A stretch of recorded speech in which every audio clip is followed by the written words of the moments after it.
Përshëndetje dëgjues. Sot do t'ju rrëfejmë një histori që tingëllon si një përrallë moderne, një histori dashurie që lindi aty ku askush nuk e priste. Një milioner arab, i ardhur në Shqipëri për biznes, mendonte se qëndrimi i tij do të ishte i shkurtër, vetëm për marrëveshje dhe investime. Por fati kishte plane të tjera.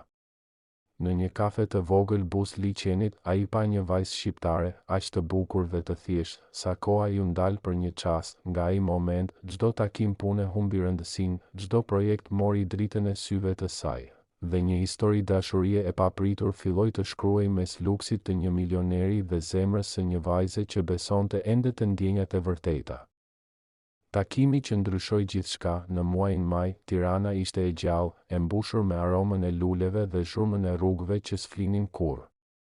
Aeroporti i përplot me njerëz, valixhe, zëra, buzëqeshje e lamtumira. Në mes të gjithë atij rrëmuje, zbriti një burr me sy të errët, veshur me kostum elegant bezh, e me një orë që shkëlqente më shumë se drita e dritarëve të aeroportit. Quhej Omar Al-Karim, një milioner arab nga Dubai, i njohur për investimet e tij të mëdha në pasuri të paluajtshme dhe teknologji. Kishte ndërtuar hotele, qendra tregtare, madje edhe një ishull artificial që mbante emrin e tij, por, përkundër gjithë pasurisë e famës, në shpirtin e tij kishte boshllëk. Kishte gjithçka që mund të blihej me para, por asgjë që mund ta mbushte vetminë që e përndiqte çdo natë. Shqipërinë nuk e kishte vizituar kurrë më parë. Kishte dëgjuar për mikpritjen e njerëzve, për natyrën, por as që e kishte imagjinuar se do ta prekte diçka më e thellë se një kontratë ndërtimi. Qëllimi i tij ishte i qartë: të takojë me disa biznesmen lokal për një projekt turistik në Bregdetin e Jugut. 3 ditë qëndrimi, disa takime, një nënshkrim dhe më pas kthim në Dubai. Të paktën, ky ishte plani. Në pasditën e parë, teksa qëndronte në hotelin Plaza, ai ndjeu dëshirën të dilte për pak shëtitje. Ishte lodhur nga udhëtimi, nga telefonatat, nga njerëzit që i flisnin vetëm për shifra. Doli me një shall të hollë në qafë, duke ecur pa një destinacion të qartë. Tirana e mahniti menjëherë, ngjyrat, fytyrat, zhurmat, dritat, gjithçka kishte jetë. Ishte një ndryshim i madh nga qytetet sterile të luksit ku gjithçka ishte perfekte, por pa shpirt. Në një moment, ndaloi përballë një kafeneje të vogël në rrugën e Kavajës. Brenda, një vajzë po qeshte me një mikesh. Zëri i saj ishte i lehtë, i ngrohtë, sikur e përshkonte ajrin si një melodi e harruar. Sytë e saj, kafe të thellë, shndrisnin në dritën e pasdites dhe flokët e errët i binin mbi supe me një butësi që dukej e natyrshme. E lindur, ai ndjeu një dridhje të çuditshme. Nuk e kuptoi menjëherë pse. Ishte si një ndjesi që i thoshte ndalo këtu. U ul në një tavolinë jashtë, por sytë si andante asaj. Vajza quhej Arlinda. Ishte 25 vjeçe, punonte si arkitekte në një studio të vogël dizajni. E thjeshtë, e përulur, por me një elegancë natyrale që s'kishte nevojë për grim apo veshje të shtrenjta.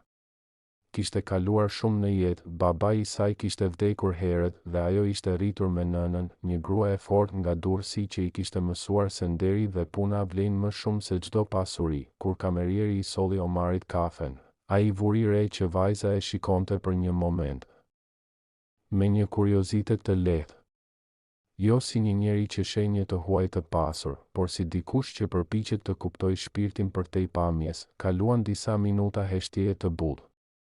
Ai nuk dinte pse, por ndjeu nevojën të fliste. Në anglisht, i tha kamerierit, "How is that girl? She has a beautiful smile." Kamerieri qeshi, "She comes here often. Orks në arby. Everyone likes her, she skinned, alais polite." Në çast, Omar ndjeu diçka që se kishte ndjer prej kohësh, kurreshtje e vërtetë. Jo për një grua të bukur, por për një njeri që dukej ndryshe. Ai vendosi të kthehej edhe ditën tjetër.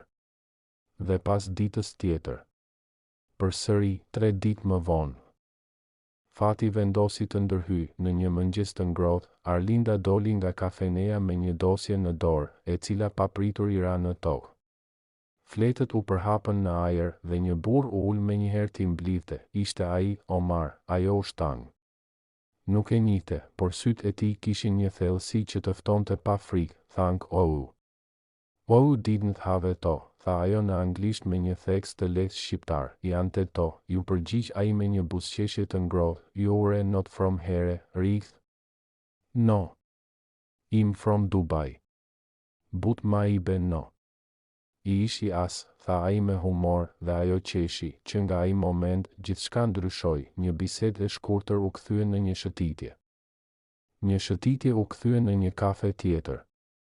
Dhe një kafe u kthye në një takim që zgjati gjithë pasditen. Ata flisnin për jetën, për ëndrat, për kulturat e tyre. Arlinda e dëgjonte me vëmendje, por nuk e shihte si milioner për të. Ai ishte thjesht një njeri i vetmuar që kërkonte ngrohtësi, ndërsa për të, ajo u bë ajri që i mungonte. Ditët kaluan dhe Omar filloi të ndryshonte. Nuk e merrte më telefonin çdo 5 minuta. Nuk mendonte më për projektet, filloi të njohë Shqipërinë përmes syve të Arlindës, rrugicat e Durrësit, pazarin e Tiranës, lagjet e vjetra ku njerëzit të ftonin për kafe pa të njohur fare, për herë të parë. Ndjeu se po jetonte, jo thjesht ekzistonte, një mbrëmje, ndërsa po ecnin buzë liçenit artificial, ai ndaloi dhe i tha me një zë të ulët, Arlinda. Në jetën time kam pasur gjithçka që mund të blihet, por tani po kuptoj se asgjë nuk ka vlerë pa dikë që ta ndaj me ty më bën të ndjej diçka që se kam ndjer kur më parë. Ajo u hutua. Zemra i rahu fort, Omar, unë nuk jam si ato gratë që ndoshta ke njohur. Nuk dua luks, as para. Dua vetëm vërtetësi.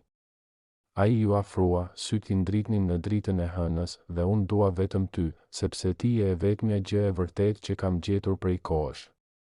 Por jeta nuk është përrallë e thjeshtë. Një ditë më vonë, gazetarët filluan të shkruanin për misteriozin arab që shihej çdo ditë me një vajzë shqiptare. Fotot u përhapën në portale. Arlinda u ndje e turpëruar, e friksuar për reputacionin e saj dhe të nënës. Omar I kërkoi falje, por ajo I tha me lot në sy, ti je pjesë e një bote që nuk më përket mua, Omar. Njerëzit do të flasin, do të më gjykojnë. Unë s'dua të bëhem histori për portalet.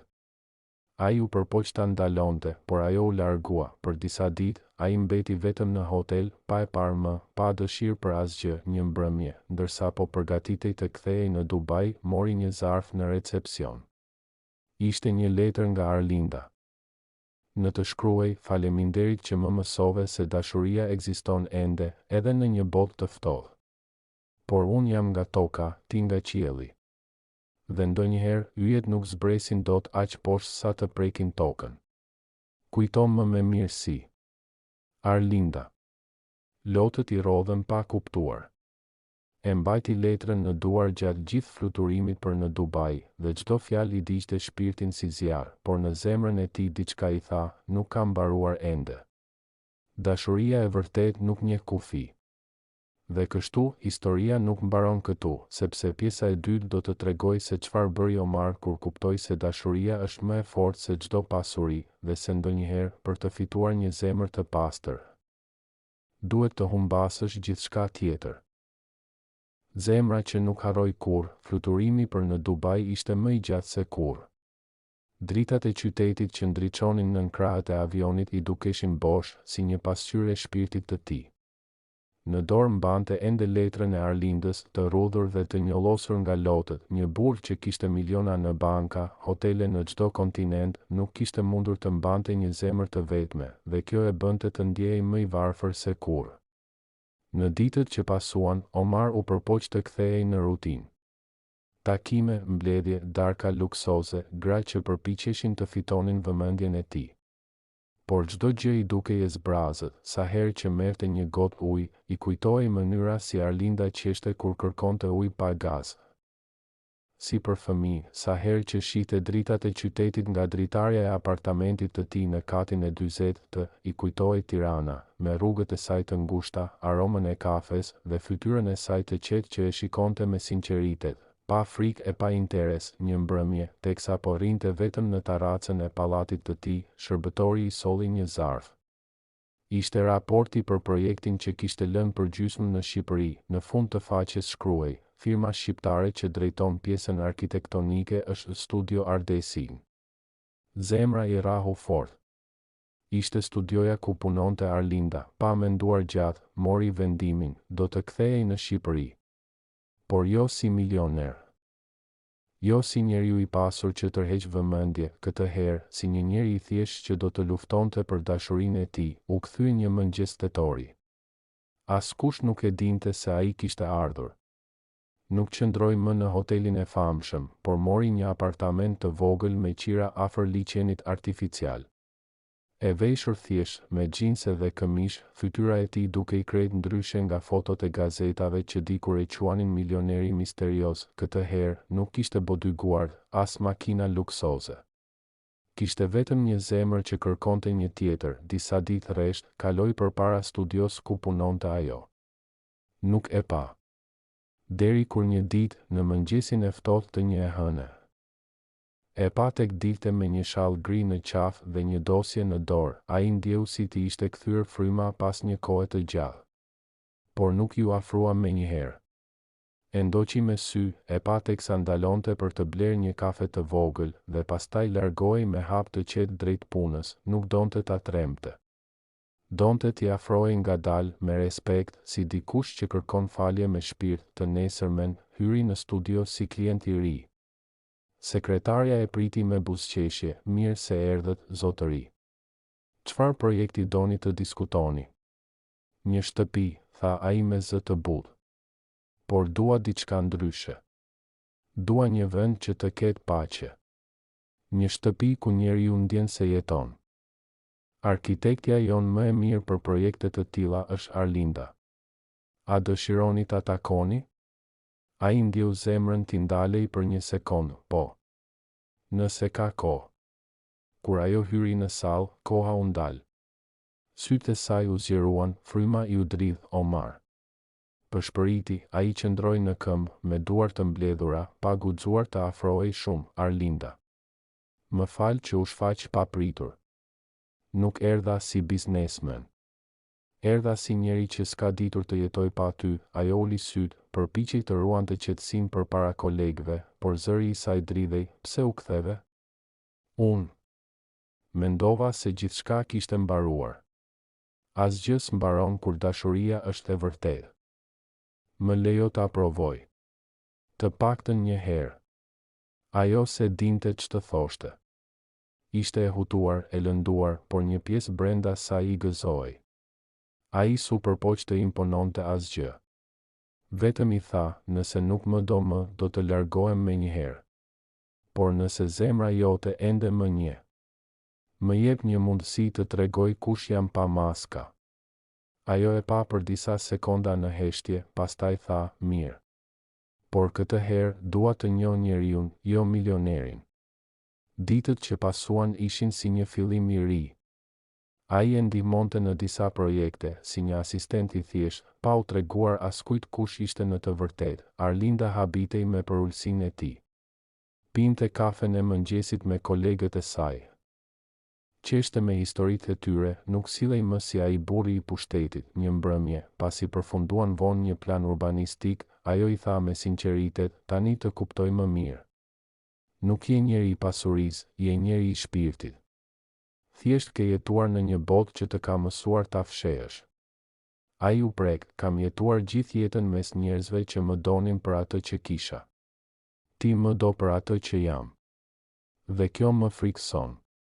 Sepse nuk di si ta falenderoj. Në atë natë, në dritën e hënës që hynte nga dritarja e studios, ajo vendosi kokën në supin e tij, nuk folën më. Heshtja ishte e mjaftueshme, por dashuria e tyre nuk ishte pa pengesa. Një nga partnerët e tij të biznesit në Dubai, i cili kishte ndjekur lëvizjet e Omarit, erdhi në Shqipëri pa paralajmërim. Kur e pa në një apartament modest, duke punuar si asistent, nuk besoi syve. Omar, ti po shkatëron gjithçka për një grua? Projekti ynë $1 miliard është në rrezik. Çfarë po bën? Omar e pa qetë, po ndërtoj diçka më të vlefshme se miliardat e tua, po ndërtoj një jetë që më bën të ndjej. Por lajmet u përhapën sërish. Gazetat shkruan, milioneri arab punon në Tiranë si arkitekt. Misteri i dashurisë së tij për një vajzë shqiptare vazhdon. Kur Arlinda i pa lajmet, ndjeu tronditje, më gënjeve përsëri, i tha ajo me lot në sy. Më the se s'doje të ishe ai njeri më. Dhe ja, sërish e gjithë Shqipëria po flet për ne. Ai u përpoq ta qetësonte, jo, nuk isha unë. Nuk doja që kjo të ndodhte. Por nuk mund të fsheh përgjithmonë kush jam. Ajo u tërhoq, e lënduar, unë nuk dua të jem histori për portalet, Omar. Dua jetë, jo lajm. Ajo iku përsëri, këtë herë pa i thënë as lam të mirë, ditët që pasuan ishin më të rënda se kurrë. Omar u përpoq ta gjente, por ajo kishte marrë leje nga puna dhe ishte kthyer në Durrës, tek nëna e saj. Një mbrëmje, ai udhëtoi deri atje. Shtëpia e vogël buz detit ishte ndriçuar nga dritat e buta të verandës. Ai trokiti. Doli një grua e moshuar, zonja Mira.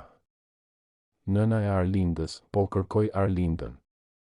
Tha me zë të ulët, ajo e njohu menjëherë, ti je ai milioneri që i ktheve jetën përmbys vajzës sime. Ai uli kokën, ndoshta. Por unë dua ta bëj të lumtur. Me çdo çmim. Zonja Mira e vështroi gjatë, pastaj tha, nëse e do me të vërtet, mos i premto botën. Premtoj vetëm paqe. Kur Arlinda doli në verandë, sytë e saj u mbushën me lodh. Ai qëndronte para saj, pa fjalë, pa arrogancë, vetëm me një fytyrë të lodhur dhe të përulur. Ai i dha një kuti të vogël.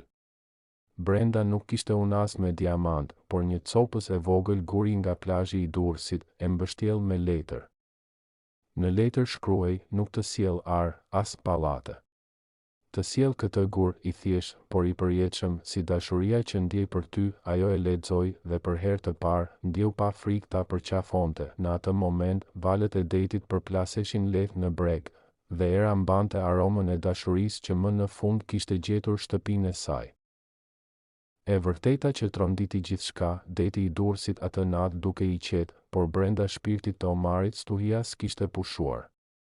Arlinda flinte me kokën në supin e tij, në verandën e vogël të shtëpisë, ndërsa era lëkunte perdet e bardha si në një ëndër të butë, por ai s'mund të flinte.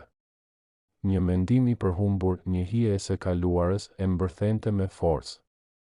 Kishte një sekret që nuk e kishte thënë kurrë, një plagë që e ndiqte kudo, dhe që nëse zbulohej, mund të rënonte gjithçka. Në orët e para të mëngjesit, ai doli në breg, i vetëm. Qëndroi para detit me duar në xhepa dhe sy që digjeshin nga brenda. Në mendje i erdhi ajo natë e erët e para 5 vitesh, nata kur një aksident i rënd kishte marrë jetën e një gruaje të pafajshme në Dubai. Ai ishte në timon. I lodhur, i dehur pas një feste biznesi, kishte humbur kontrollin. Familja e gruas kishte heshtur fal ndikimit të tij dhe fuqisë së avokatëve. Ligji nuk e preku kurrë. Por ndërgjegjja po, dhe tani, me Arlindën, ajo plagë e harruar po gjakoste sërish. Atë mëngjes, Arlinda u zgjua dhe e pa që ai mungonte. E gjeti në plazh, i ulur mbi rër, me fytyrë të zbeth. Omar, çfarë ke? Je i tronditur. Ai u kthye ngadalë, ka diçka që duhet ta dish. Para se jeta të më jap edhe një shans për të qenë i ndershëm. Ajo i mori dorën, e ftohtë si akull, më frikson. Më mirë një e vërtet që të lëndon, se sa një gënjeshtër që të mashtron, tha ai me zë të ulët, dhe atëherë tregoi gjithçka, çdo detaj. Aksidentin, fajin, heshtjen, pasojat që s'kishte paguar kurrë, ndërsa fliste, sytë e Arlindës mbusheshin me lodh.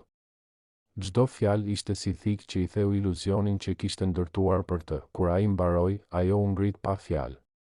Frymëmarrja e saj u rëndua, pra. Ti ke jetuar gjithë këtë kohë me një faj të tillë, dhe unë se dija?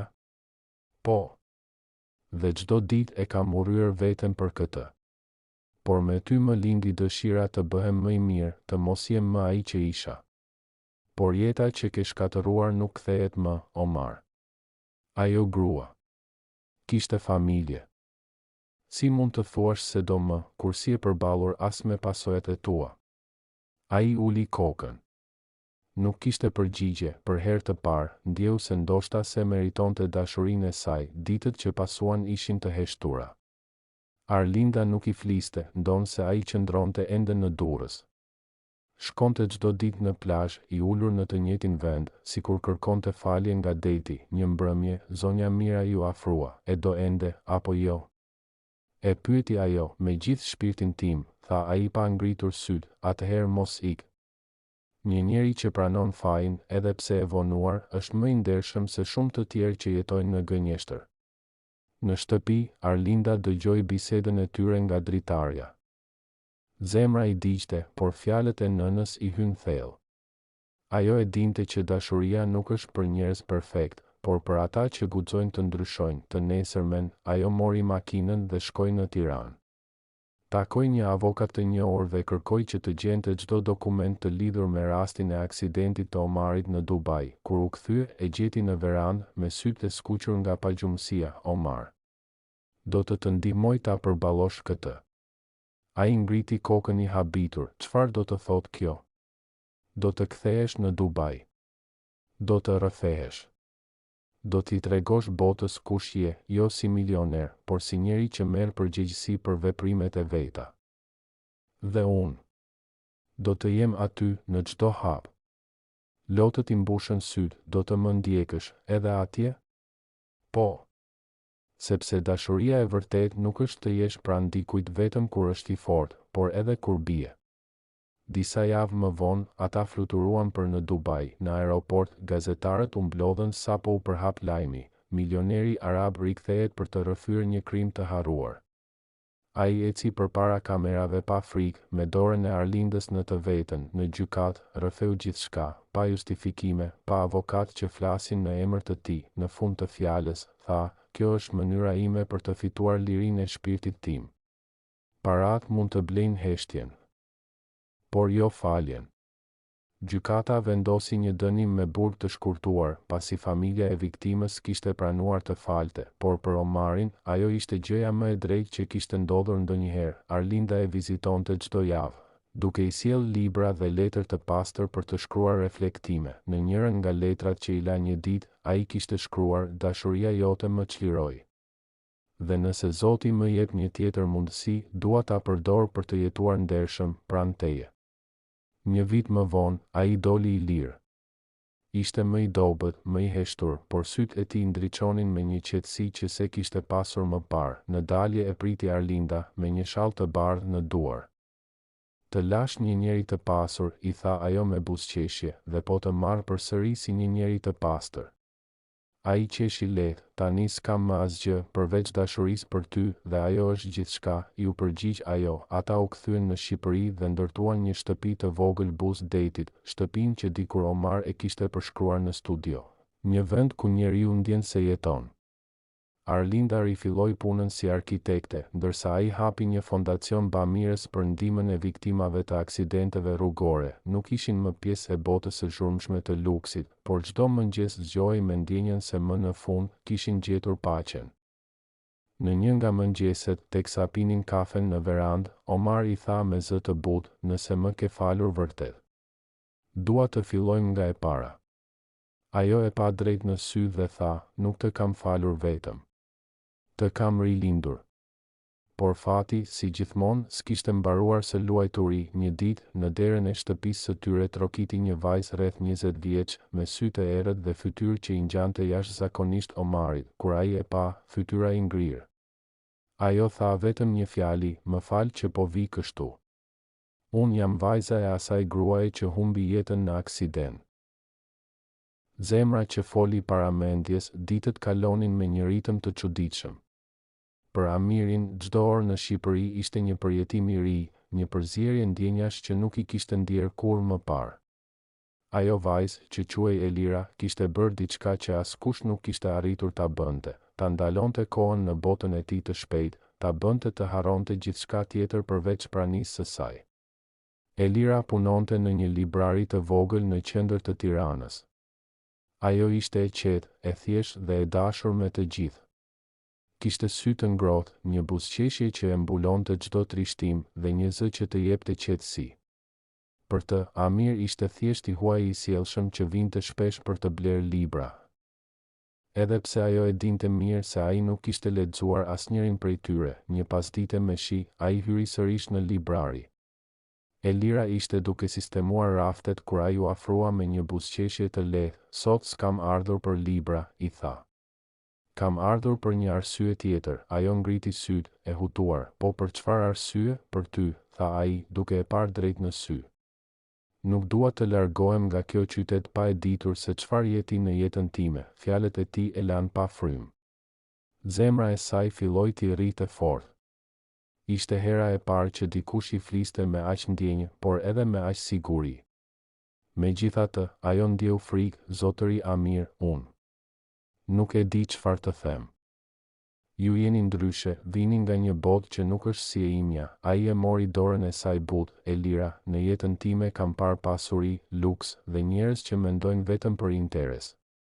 Por kur nuk kam parë një zemër si e jotja. Më beso, bota ime s'ka vlerë pa ndjenjë. Ajo uli kokën, ndërsa lotët i mbushën sy. Ishte e tronditur nga sinqeriteti i tij, por edhe nga ideja që një njeri si ai mund të ndjente diçka për të. Nuk dua të jem një histori kalimtare për ty, tha ajo me zë të dridhur, dhe s'do të jesh, u përgjigj ai. Sepse unë nuk di të vi për pak kohë. Kur dashuroj, qëndroj aty mes librave dhe aromës së letrës së vjetër. Filloi historia e tyre e vërtetë. Ai e ftoi për një shëtitje në breg të liçenit dhe ajo, pas shumë hezitimesh, pranoi. Në mbrëmje, qielli i Tiranës u mbulua me drita dhe ata ecnin ngadalë, duke folur për gjithçka, për jetën, për ëndrat, për frikën nga humbja. Ai i tregoi për jetën e tij në Dubai, për vetmin që fshihej pas luksit, ndërsa ajo i tregoi për luftën e përditshme për të ndërtuar diçka me ndershmëri. Kur erdhën te ura, ai ndaloi dhe tha, do të kthehem sërish në Dubai, por dua të kthehem me një arsye për të jetuar. Dua të marr me vete, Elira, ajo e pa në heshtje, e tronditur, po unë. Jam nga një familje e thjeshtë. Babai im është i sëmur, unë nuk mund ta lë vetëm. Dhe njerëzit do flasin, ai buzëqeshi, le të flasin. Dashuria jonë s'është për ta. Është për ne. Në atë moment, ajo ndjeu se zemra e saj po luftonte me mendjen. Ishte e tmerruar nga ajo që po ndodhte, por një zë i brendshëm i thoshte se ky burr nuk ishte si të tjerët. Kur u ndan atë mbrëmje, Elira ndjeu një boshllëk të çuditshëm, si të kishte lënë diçka pas. Ai i dha një letër të vogël para se të largohej. Mos e hap tani, i tha. Lexoje kur të ndihesh gati të më besosh plotësisht. Elira e mori letrën dhe e ruajti si një thesar, pa e ditur se ajo fletë e bardhë do të sillte ditën kur jeta e saj do të ndryshonte përgjithmonë. Për disa ditë me radhë, Elira nuk e pa më Amirin. Ai ishte kthyer në Dubai, ashtu siç kishte paralajmëruar, por në shpirtin e saj mbeti një boshllëk që se kishte ndier kurrë më parë. Çdo mëngjes, ajo shkonte në punë në librarinë e vogël, por çdo gjë dukej e zbet pa zërin e tij, pa buzëqeshjen e tij që i ndriçonte ditën. Në mbrëmje, kur mbetej vetëm në dhomën e saj, syt i ndaleshin mbi letrën që ai kishte lënë. E kishte ruajtur me kujdes në një kuti druri, por ende nuk kishte guxuar ta hapte. Lexoje kur të ndihesh gati të më besosh plotësisht, i kishte thënë ai. Por si mund t'i besojë një njeriu që kishte ardhur nga një botë aq e largët? Aq e ndryshme, një natë, ndërsa jashtë binte shi dhe era përplaste dritaret, Elira ndjeu nevojën ta lexonte. E mori letrën me duar që i dridheshin dhe e hapi ngadalë. Në fletën e bardhë, me shkrimin e tij të rregullt, shkruaj: Elira, nëse po lexon këtë letër, do të thotë që ke vendosur të më njohësh vërtet. Unë nuk jam thjesht një milioner që ka ardhur për biznes. Unë kam ardhur në Shqipëri për të gjetur një arsye për të jetuar. Kam humbur nënën time shumë herët dhe që atëherë, çdo gjë që kam ndërtuar ka qenë për ta mbushur boshllëkun që ajo la pas. Ti më dhe ndjenjen që dikur më mungonte. Ndjesinë e qetësisë, të ngrohtësisë, të vërtetës. Në Dubai më pret një jetë që se dua më, por në zemër më pret ti, do të kthehem. Dhe kur të kthehem, dua të më presësh jo si një huaj, por si njeriu që kam dashur më shumë në këtë jetë, Amir. Lotët i rridhnin pa pushim. Ishte hera e parë që dikush i hapte shpirtin në atë mënyrë. Ajo e ndjeu në çdo fjalë se nuk ishte një deklaratë boshe, por një rrëfim i dhimbjes dhe dashurisë së vërtetë. Ditët kaluan. Nga Dubai, Amir i dërgonte her pas here mesazhe të shkurtër. më mungon, do të kthehem shpejt, mbaje premtimin që i dhe vetes, mos më harro, por jeta e Elirës nuk ishte e lehtë. Babai i saj, që ishte sëmur prej kohësh, u përkeqësua. Parat për mjekimet po mbaronin dhe ajo u detyrua të punonte 2 vende pune, në librari gjatë ditës dhe si përkthyese online gjatë natës. Netëve të gjata, kur lodhja i merrte frymën, ajo kujtonte sytë e Amirit dhe ndjente një forcë të brendshme që e mbante gjallë. Një mëngjes, ndërsa po pinte kafen në balkonin e vogël, telefoni i saj ra. Ishte një numër ndërkombëtar. Zemra i rahu fort. Alo, Elira. Unë jam. Zëri i tij, i ngrohtë dhe i thellë, e mbushi me emocion. Amir. Tha ajo me një pësherëtim lehtësimi. Mendova se nuk do të dëgjoja më fal që u zhduka për disa ditë. Ishte e vështirë këtu. Por çdo ditë mendoj për ty dhe kam një lajm. Çfarë lajm? Kam përfunduar marrëveshjen. Do të rikthehem në Shqipëri për ty dhe këtë herë. Nuk do të iki më, ajo nuk dinte çfarë të thoshte. Unë ndje si në ëndër, kur do të vish? Pyeti me zë të ulët, së shpejti. Dhe kur të vi, dua të njoh familjen tënde. Dua të të kërkoj siç duhet. Pas asaj bisede, ditët u bën më të gjata se kurrë. Elira i përgatiste çdo gjë me kujdes, e la punën e dytë, bleu një fustan të thjeshtë, por elegant, dhe çdo mëngjes ndalej para pasqyrës, duke pyetur veten nëse ishte vërtet e denjë për një burr si Amir. Por fati nuk të pyet asnjëherë nëse je gati. Një ditë para se Amir të vinte, babai i saj pësoi një krizë të rëndë dhe u dërgua me urgjencë në spital. Ajo qëndroi aty natë e ditë, duke mos lëvizur nga krevati. Kur mësoi lajmin, Amir nuk priti asnjë orë, anuloi takimet dhe u nis drejt Shqipërisë. Kur hyri në spital, e gjeti Elirën të lodhur, me sytë të fryrë, por ende të bukur. Nuk doja të më shije kështu, i tha ajo me zë të mekur. Dua të shoh në çdo formë, u përgjigj ai, duke i mbajtur dorën. Në gëzim, në dhimbje, në çdo moment, atë natë, babai i Elirës u zgjua për pak çaste dhe pa Amirin pranë saj. Ky është ai djalë nga jashtë? Pyeti me zë të dobët. Po, baba, i tha ajo, plaku buzëqeshi lehtë. Atëherë, bi. Ndoshta Zoti ta solli për një arsye.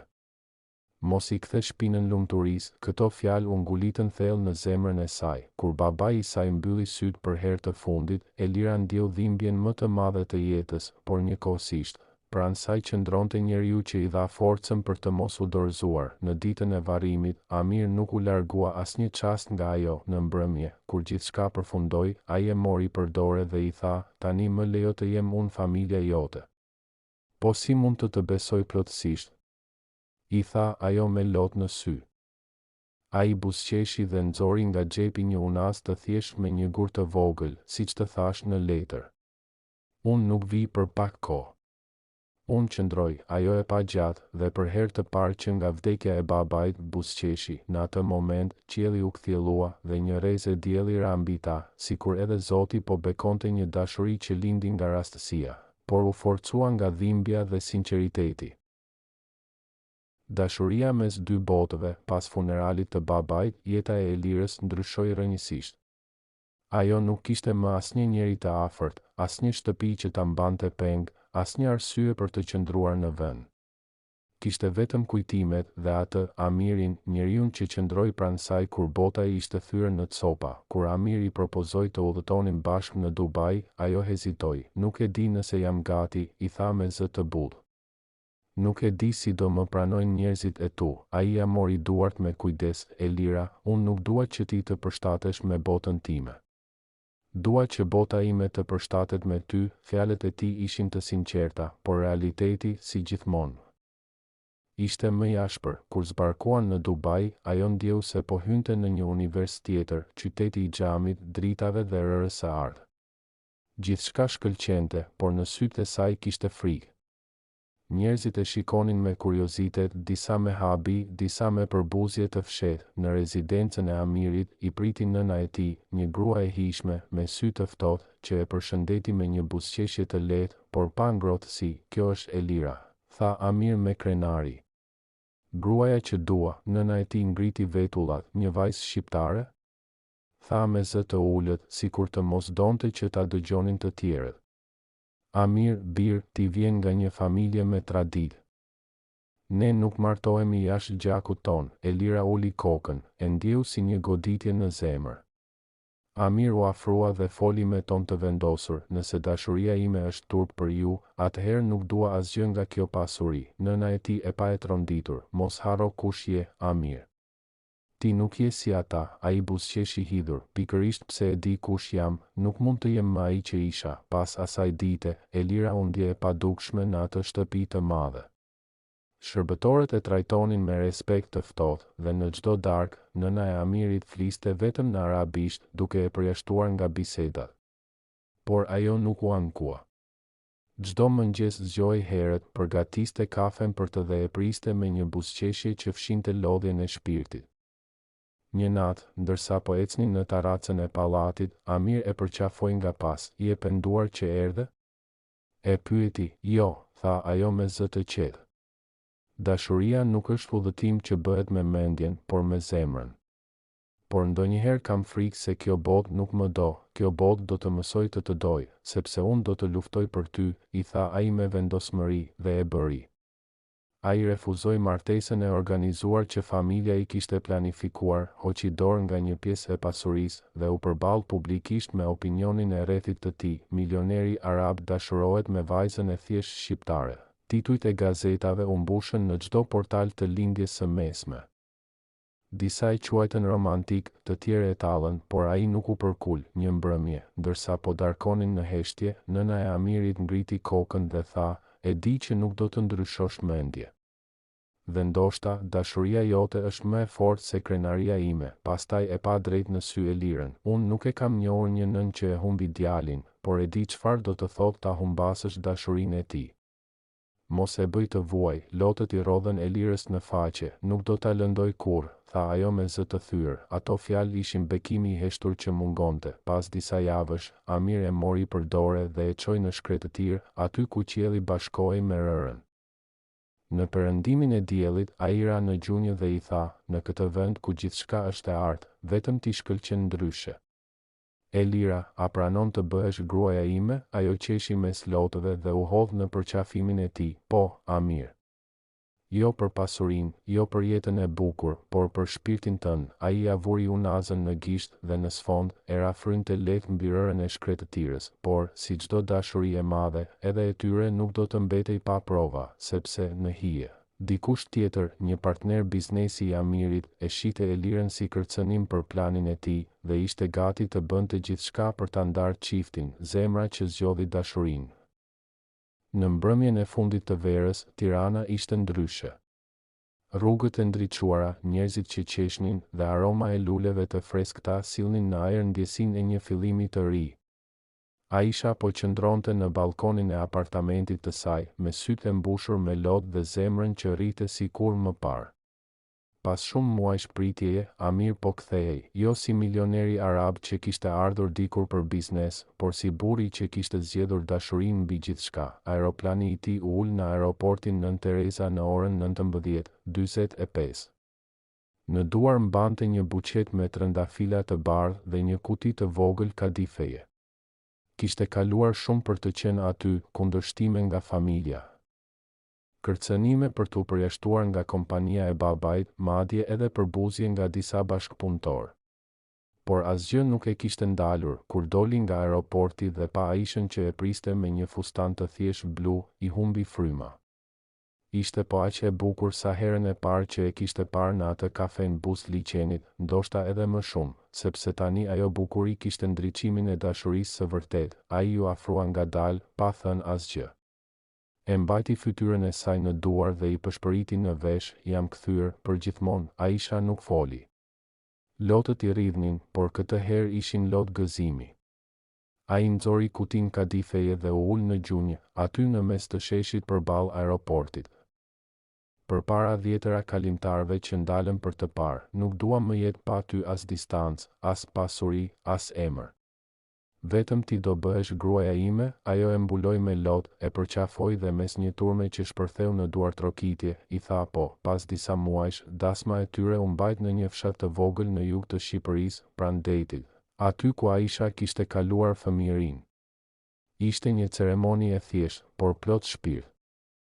Amir kishte veshur kostum tradicional shqiptar, ndërsa Aisha një fustan të bardhë që e kishte qepur vetë me duart e saj.